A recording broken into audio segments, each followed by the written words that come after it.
তার জনপ্রিয়তা সহ্য হয়নি কোনোদিনই। বাংলা থেকে সরিয়ে নিয়ে গিয়ে কাশ্মীরের জেলে রাখা হয় তাকে। বন্দি দশাতেই মৃত্যু হয় শ্যামাপ্রসাদ মুখোপাধ্যায়। কি ঘটেছিল সেদিন জেলের সেলে তা জানার আর কোনো উপায় নেই। কিন্তু পরবর্তী পর্যায়ে বাম কংগ্রেসের মতো রাজনৈতিক শক্তিগুলি শ্যামাপ্রসাদের ছবি এঁকেছিল শুধু হিন্দু মহাসভার নেতা হিসেবে। প্রথমেই জেনে রাখা ভালো, শ্যামাপ্রসাদ না থাকলে আজ হয়তো অসীম সেন ওয়াসিম শেখ নামে কোনো এক কসাইখানায় গরুর নলি কাটত। ঈদের চাঁদ দেখে কোজাগরি পূর্ণিমার জন্য চোখের জল ফেলত। সুচতুর কৌশলে 20 জুনের ইতিহাস মুছে ফেলার চেষ্টা চলেছে। কিন্তু কেন? এর পেছনেও রয়েছে এক নক্কারজনক রাজনীতি। যুক্তি দিয়ে ভাবতে গেলে একটা প্রশ্ন মাথায় আসতে বাধ্য। কেন বামপন্থী দলগুলি কংগ্রেস, তৃণমূল কংগ্রেস 20 জুনের ইতিহাসকে মুছে ফেলতে চেয়েছে বারবার? কেন পশ্চিমবঙ্গ দিবসের কথা উঠতেই তড়িঘড়ি পয়লা বৈশাখের নস্টালজিয়া জেগে উঠেছিল ঘাসফুলিদের অন্তরে?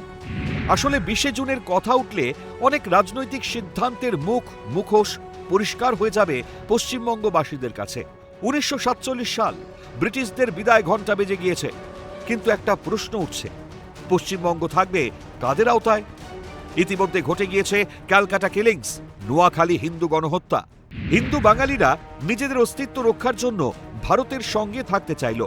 অপরদিকে রাজনীতির কারবারিরা প্রথমে মুসলিম তোষণকে গদিরক্ষার একটা বড় হাতিয়ার করলেও পরে সাপের ছুঁচো গেলার মতো করে শ্যামাপ্রসাদের বক্তব্যকেই মেনে নেন। যে শ্যামাপ্রসাদকে মূলত হিন্দু মহাসভার নেতা হিসেবেই চিহ্নিত করা হয়েছে এতদিন, তার ভূমিকা স্বীকারের অর্থ শ্যামাপ্রসাদের রাজনৈতিক দর্শনও নতুন করে আলোচনার কেন্দ্রবিন্দুতে উঠে আসা। আর সেখানেই অস্বস্তি। বাংলায় নিজেদের অস্তিত্ব টিকিয়ে রাখতে তাই বঙ্গভঙ্গের বেদনার চিত্রনাট্যকে ফুলিয়ে পাফিয়ে দেখানো হলো বাম, ডান, ভগ্ন ডান সব পক্ষের তরফে। প্রচার করা হলো বাংলা ভাগ এক বেদনাদায়ক প্রয়োজনীয়তা, তা উদযাপনের বিষয় নয়। সুচতুর কৌশলে লুকিয়ে রাখা হয়েছিল মুসলিমদের নৃশংসতা। আসল কারণটা প্রকাশ পেলে পশ্চিমবঙ্গের সংখ্যালঘু ভোটাররা রুষ্ট হতো। সে কারণেই পশ্চিমবঙ্গ গঠনের আসল সত্য ইতিহাসকে গুলিয়ে দেওয়া হয়েছিল। Calcutta television network.